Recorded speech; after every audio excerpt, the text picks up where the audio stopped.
Hey guys, welcome to episode number 7 of Suits and Sports, and it gives myself, Ryan, and Subhrajit sir a great pleasure on behalf of GSPR to welcome our guest for today. He's joining us all the way from California, although he is from Spain. He is a professional football player himself, and he's also the founder and CEO of a football club called Odisea FC from Spain. And he's also more or less a promoter of football. He loves to help others build a career in football. It's Mr. Javier Alcarria Moreno. Hi, sir. How are you doing today? It's a pleasure to be here. I'm looking forward to learning from you guys. I'm a big fan of Indian culture, so I think this could be a great call for everyone. Thank you for having me.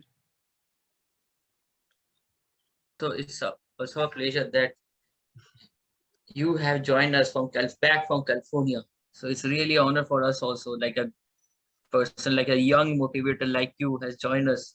Maybe like it will be also motivate our young generation of lawyers. I will not say the young because we are also young in this case. The next generation of the sports lawyers or the sports enthusiasts. Thank you for your time. Thanks to you guys. So, sir, before we head on to any complicated question, there's no complicated question, but the first question I would like to ask you is, so what actually, motivated you, or what was your reason behind starting your own football club? So, I consider myself really lucky because I Mhm, knew what was my passion since I was really young. mhm, Therefore, for me, it was a no-brainer to be involved in football. However, there's different pathways with football. You can be a player, you can be a coach, you can be a journalist, you can be a president, you can be a physiotherapist, sports scientist, fitness coach. And I decided that I liked the managerial world, so myself, trying to develop also a coaching career. But I was really into Football Manager when I was really young. I started playing when I was 8, 9, 10, 11, many hours. And besides the management, the training, the sport performance, I also liked the operations, the human resources, and that made me motivated. But also I knew that I could have a bit more impact as a president than as a coach. So I decided to start a club, not only with the dream of going to first division La Liga in Spain in 20 years, but also with the dream of helping young kids all over the world to provide them different pathways, whether it's playing pro, playing in college in America, or developing them into good human beings that are going to impact the community in a proper way. Which at the end of the day, we have to be realistic. Most players don't make it pro, but if we are able to provide a pathway for them to get an education, and most importantly, a good life values. I think that's probably the most important. So that was motivated me. But at the end of the day, I'm very lucky to be able to working with a great staff. Hey, Nishant, So how are we you? have also surprise for you now. Hey Javier, how are you, man? It's good to see you, man. How are you doing? I'm good. I'm good. I'm in recovery from COVID, and like there's a good news. I think today only I got my mom home also from hospital. So like everything is going really good here. That's very good news, man. It's good to see you, man. Yeah, good to That's see it. you. So I think like for Ryan and Subhrajit, if you guys don't know, so me and Javier, we were classmates during my second masters from ISDE Football Club Barcelona, and also we were our let's say we did our last project together, and I think like we ended up doing pretty well. Yeah, I think we did well, yeah. Can't complain. Yes. So it's Nishant, we have talked to you like what you are doing for us and like like the GSPR, the advisor. You are the top advisor we have now in India. Nishant is an associate dean, by the way. Assistant dean, not associate, assistant dean. Right, he is making people afraid of like people even sometimes afraid to talk with him. Nishant, the way still now he's doing the expression in the camera, you can see that. And if you need someone who can advise you, how to take a certain organization to the top, I think Javier is the right man for it. Like the way he's running his current club, and I think athlete management company as well, and connecting all three countries. I think it's USA, Italy, and Spain. So I think he's doing an amazing job. You guys, maybe we can work together and bring Javier on board for global sports policy as well. It would be a pleasure also. But so Javier, just now he has mentioned us, like you have mentioned us, Javier, that you went for law. Then you have a passion towards the manager, like the football manager way, right? Mhm. So I want to know, like, what the things that, like, what are the shortcomings you have seen? Like, what are the obstacles were there when you started the club? Because creating a club is a big thing. Yeah. No doubt there will be a suicide, there will be certain shortcomings there. So I want to know what are the shortcomings. So I think one of the things that people don't understand is that it's really complex. There's so many details from day-to-day operations, and the most important, the vision, the global. So how do you want your club to look in 20 years? And being able to have and surround yourself with people that are better than you, or that they're able to help with your weaknesses. So for example, I'm really good at motivating, I'm really good at leadership and at organizing, but I have to surround myself with people that are good at taking care of the details. They're gonna be they have more experience than myself. So for example, everyone that is part of our staff, they've been working in the industry for more than 20 years. So to be honest, I'm learning more from them than they probably learn from me. But that was my job, is to surround myself with better people, so I can learn from them, but also they're gonna help the organization grow, and most importantly, achieve their own objectives. However, I think nowadays with the society that we're in, we expect really quick rewards and to achieve things really quickly. Whether in the football industry, you cannot achieve that because it takes time to build something from the ground. So being able to understand that there are going to be challenges, that there are going to be setbacks, if you have a proper vision and you stick to it, in the long run, it's going to pay off if you have the right people around you. So, and I think that's why what you're doing is so important, because if you have the right network, then whenever you have a need to fulfill within your organization, you'll have the right people to pick from. And that for me has been a major thing, because you as you grow as a company, you need more people, and picking the right people is very, very, very important. So another thing I want to ask you, like you are a sports lawyer yourself, right? You have done a degree in sports law. So how that sports law is helping you now? Like we want to know, like there's people have a confusion nowadays also, right? Like whether to go for this study, because in certain period of like certain part of Asia also, like as we mentioned before this conversation, like this is very niche area in certain part of the world. So how will you motivate me? Like being a student yourself, a managers and the lawyer. So How that impact? funny story, and Nishant knows this. I'm not a big fan of law. I don't like it. It's kind of like math. I'm not good at it. However, I understood that as the owner of the club, I need to work on my weaknesses. So I decided to take this master just to have a better knowledge on law, because we're an international company. We're based in America and Spain. We work with from India, China, Cameroon, Colombia, so many different countries, and we're working with young players. So law is very important, because we bring people from all over the world. So we have to not only understand the law within the country that we operate, but also the different countries that we work with.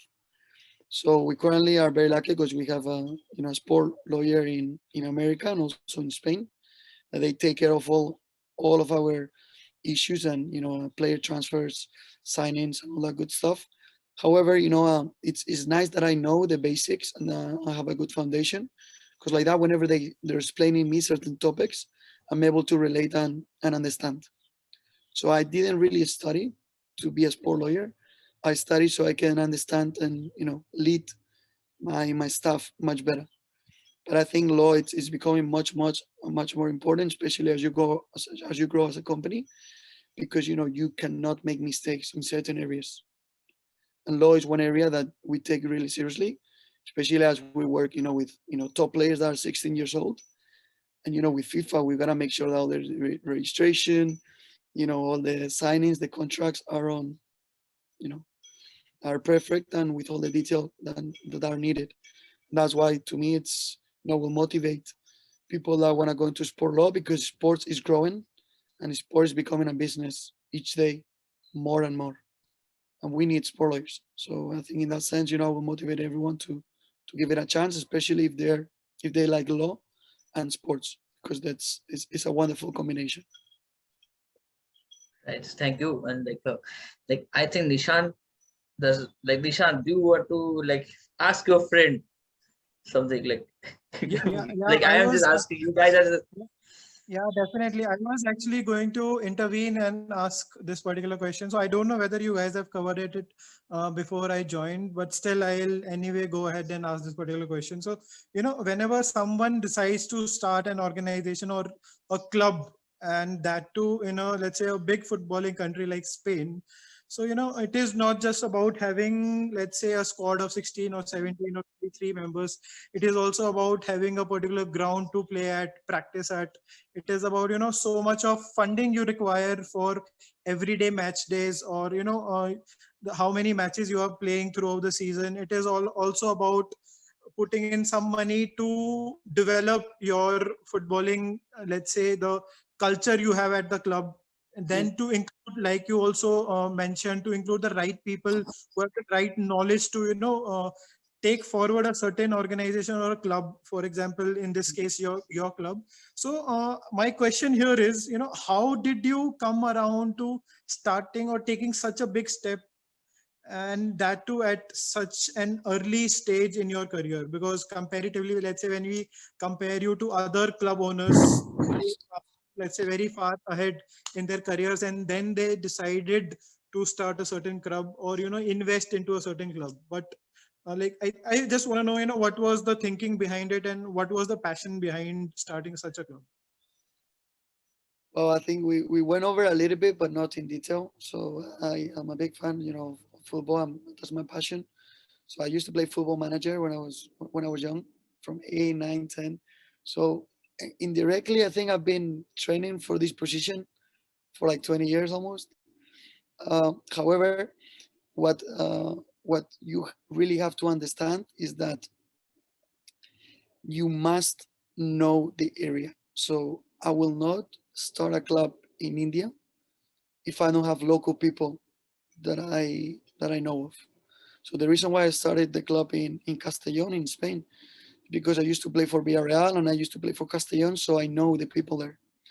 I have the contacts within the government, within the clubs around, with the facilities owners. So I could create a club knowing that I was gonna provide a high quality service, because we had the whole structure, from apartments, from restaurants, from the fields, from the gym, everything that we needed. And also I knew a lot of good coaches around, so we can create a structure straight away. However, I have to say in Spain we're very good with the methodology, with the with the soccer aspects.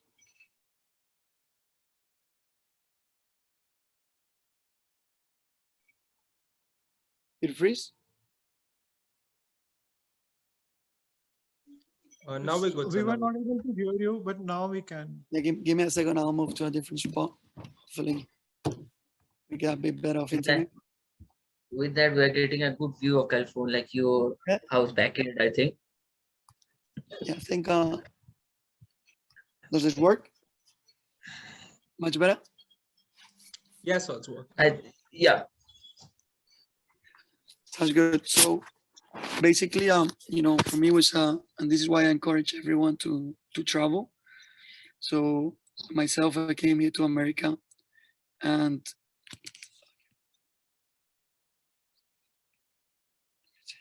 is the internet working properly? Yes, Yeah, we can hear you. we can. So that's why I also encourage everyone to travel, is because in Spain, we're very good in the methodology, in the training, in the coaching, but we're not very good at the operations or the business side of running clubs. And that's what, for me, being here in America it was really useful because, they run businesses very efficiently and they know the know-how process. Everything tends to be very systematic. So in that sense, I try to apply the business side here from America, what I have learned into my Spanish club in Spain, but I use the methodology and the training and the philosophy from Spain, but the business operations are very, high based from things that I've learned here in the United States. So I think that's very important. If you like sport law, make sure you study, but make sure also you travel and you get to know lawyers from different areas because, they might have different ideas. And if you're open-minded and you're able to not only learn, but adapt those ideas to your business or to your.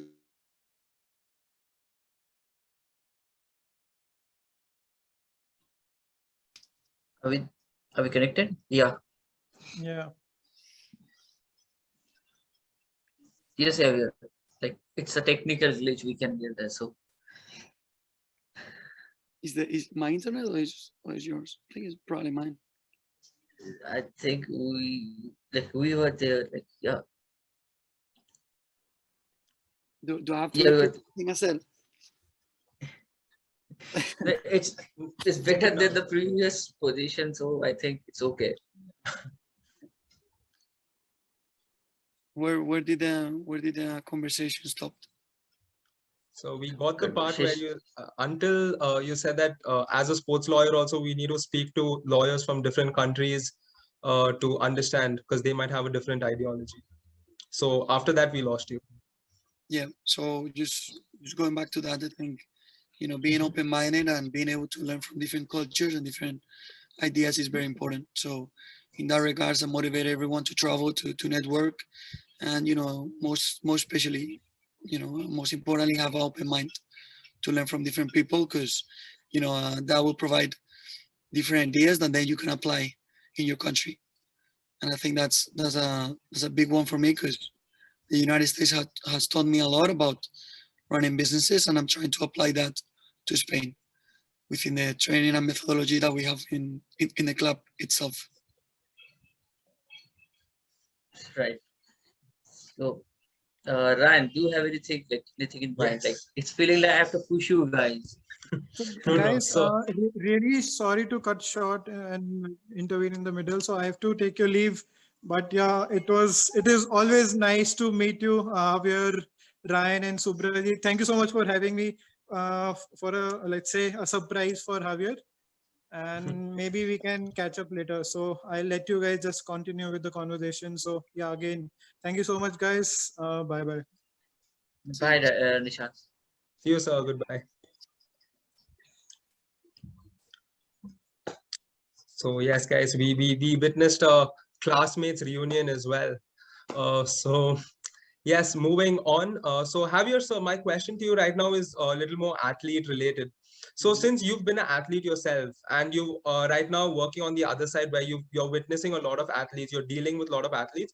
I wanted to ask you a question. A lot of athletes, if we notice, a lot of them do make it to the professional level and a lot of them don't.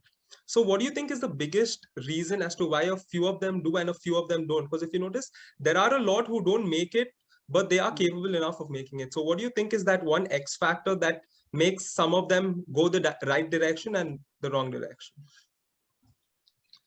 So in that sense, I think there's a couple of factors, right? First of all, is your natural talent, and then your day-to-day, your habits. So what is that you're doing every day that's gonna make you be a professional player? But one of the biggest mistakes I tend to see is that most people work on the training, on they're improving certain aspects of the game, but they don't work as hard in order to find opportunities. So what do I mean by this? You can be training very hard to play in La Liga in Spain or in the Premier League, but are you open-minded enough maybe to go to play in, I don't know, China, India, Croatia, Poland, maybe Colombia? So in that sense, I think most players that have the level, they should be open-minded to maybe play professional in different leagues. Because of course, everyone wants to play in Spain, in England, in Italy, France. But I think most players have to understand, okay, what do I have to do to get to that level? Who do I have to contact to have the opportunity of the trials? And then, what league fits my level, my playing style, or my characteristics. Because, for example, if I'm a slow technical player, you might not want to go to the Premier League or to Germany, because it's all about transition and fitness.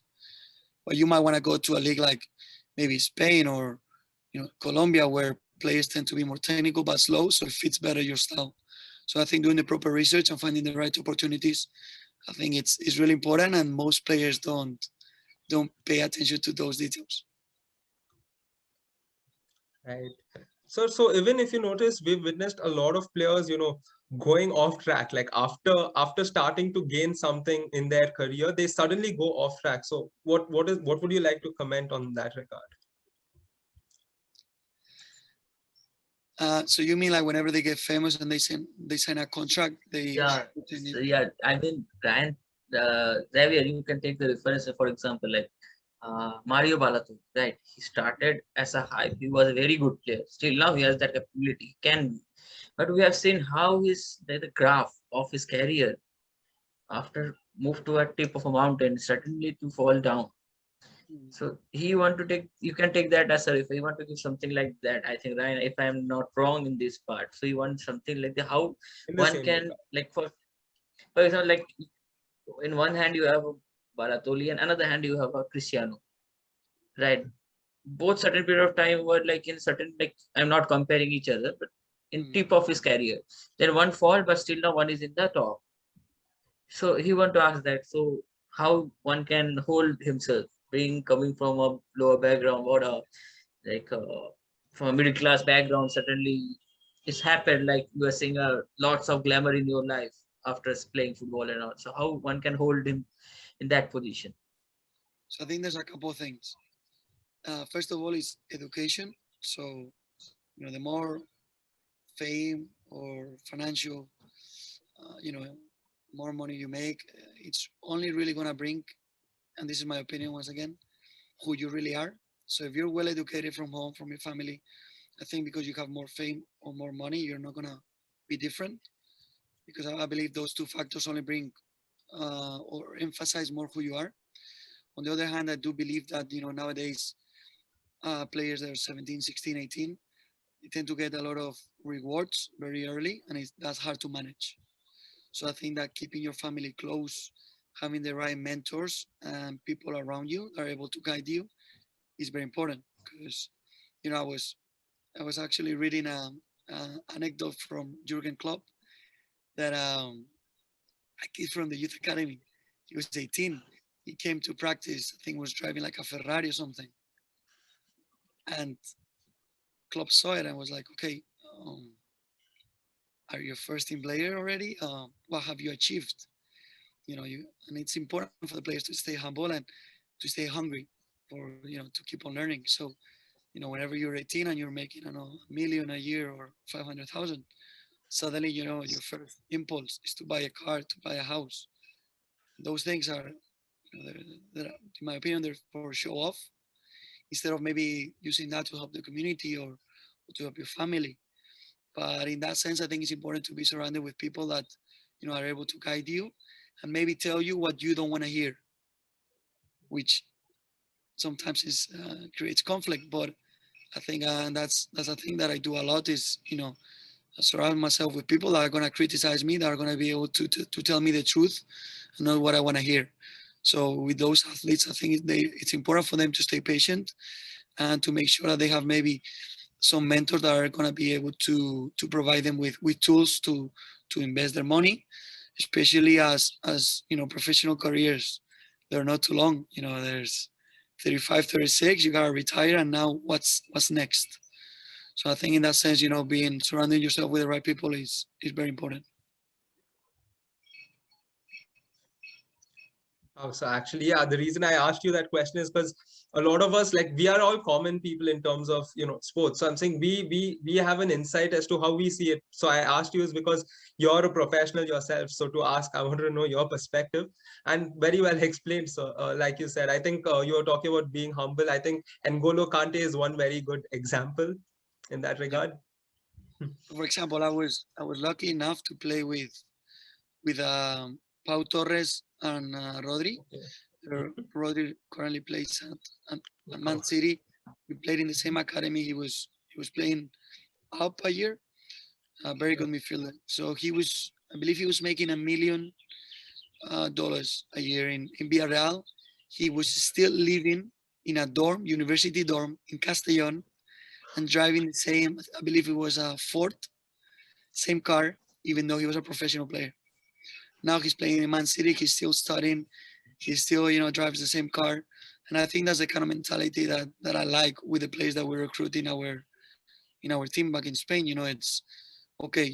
You have to look at the professional level and at the talent, at the technique, the tactical aspect, the physical aspects, but also, it's a team sport, so the human values play a big role.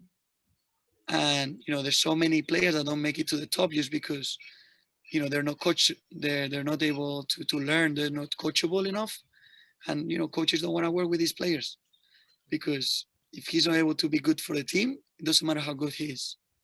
And those players have to understand that because it's part of the process, is learning. And you don't know everything when you're 18, 19. Even Titi Henry, whenever he was playing at Barcelona, I think he was 30 years old, and he still said, I have learned more that year with Pep Guardiola than any of my years when I was younger. So you can still learn, doesn't matter the age. And I think that's very important. That's why actually just met a really nice woman yesterday. Her name is Hannah. She's around 35 years old, and she just started a master's in leadership. So I think uh, it's not too late to start your education or to keep learning, because at the end of the day, that life is about constant learning, and that's what it's all about. And I think we provide that through sports, through soccer. So if we had a kid from Africa, he didn't like studying at all. He didn't want to study, but we were able to convince him that if he was able to play soccer, he'll be able to do something with regards to sport management. So now he's getting a degree while playing, and this provides him with a better pathway in the long term, and hopefully he will sign pro after he finishes his degree. Wow. Wow, that's great. So it's actually great to hear that as well. So just a previous episode, we have an agent with us. He was like, he was saying how people are dealing with the fact, like how they have a relation and all. So I want to have you ever to ask you, as you have yourself have started something very big initiative yourself. So how do you choose them? Do you move from one country to another? It's like what's your daily routine? It's like, do you move from one country to another, then choosing the talent there, then taking them here, sponsoring them? It's like how you work. Like it's we all human have 24 hours, but you are doing something big. Right. So the main thing with that is to maximize your time. However, you have to learn how to outsource. So even though I run a club from America and the club is in Spain, it's having once again the right people in Spain, so I can outsource and trust them that they're gonna do the job. So that's very important. Once again, I do move a lot, but now I'm at a point in my life where I wanna really settle down in an area. So here in California, I really like the weather. I like the atmosphere. I like the people. So I think this could be a good spot for me. On the other hand, I know that my family is back in Spain, so I do know like in 5 or 6 years, I do want to go back with my family and spend more time, because it's tough to be away from your family, and that's the thing that I also tell the players. As a soccer player, or as a coach, or as a sport lawyer, if you're working internationally, you're gonna have to travel a lot, and one thing that you have to sacrifice is time with your family. And are you willing to sacrifice that? Maybe for a little bit, maybe yes, maybe not. But that's a big thing. Like the kid that we have from Africa, he's all his parents are from Cameroon, from Guinea-Bissau, and he's here right now in the US, in North Carolina, playing. Right now he's in Colorado doing a tryout with Colorado Rapids. But it's tough for him. You have to have a certain type of resilience and mentality, because there's gonna be tough moments. But I think it's worth it. I think it's worth it, and you have to move around a little bit, but also if you want to progress, I believe you have to set some roots in a place sooner or later. So moving around is great, but I don't think it's efficient as being in a place and creating roots in that particular place. Even though you might operate in different locations, I think it's important to settle down at some point.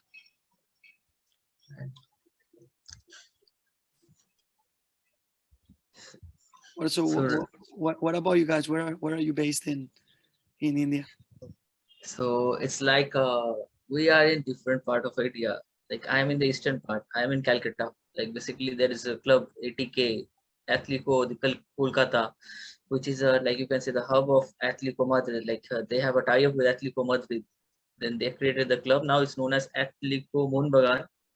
So I'm in Calcutta, the eastern part, and once it was known for the like, it's known as a Makkah of Indian football. Like the under-17 World Cup final also happened in Calcutta itself. Like one of the biggest stadium we'll find in Calcutta. And Ryan is in Bangalore. That's in the southern part of India. Yeah, that's cool. So how different are those cities from Delhi? So I went there to do volunteer work. I think it was like 5 years ago in a school. It was real fun. I was really impressed with the hunger of the people to learn. They wanted to learn so bad, and I think that really impressed me. So, what's the difference between your cities and Delhi? Are they similar in some aspects? So like I can tell about the Calcutta. Indian football history starts from Calcutta itself, right? Like back in the British age also, British Empire age also, we have a club where it was known the Moon Bagan. If you search about Moon Bagan, you will find the story. Like the history of football starts from Calcutta itself only. Like the oldest club in the Asia is in Calcutta. Then once upon a time we have played with Sheffield United, and that was a shield that time.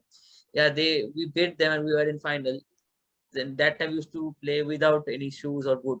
So like yeah, the history of football, you can say I'm not biased. I'm not biased toward it, but I'm telling you so yeah, we are even in the types of our culture is little bit different. Even if you see like even the stadium, there's one of the famous cricket stadium you will find in Calcutta itself. It's known as Eden Garden. Like in cricket also, if you in cricket, like the Melbourne, Lords, Eden Garden are the three. So Calcutta itself has that stadium, Eden Garden.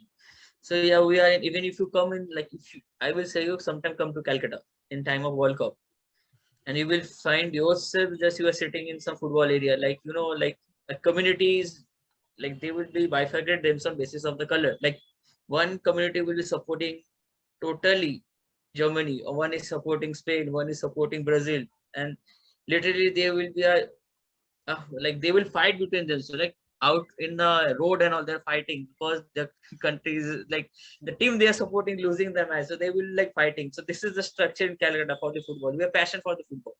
They just saying like we are Calcutta is known as Bengali. So Bengali people they say like being a Bengali, if you don't play football, it means you are not a Bengali. So they are saying like that.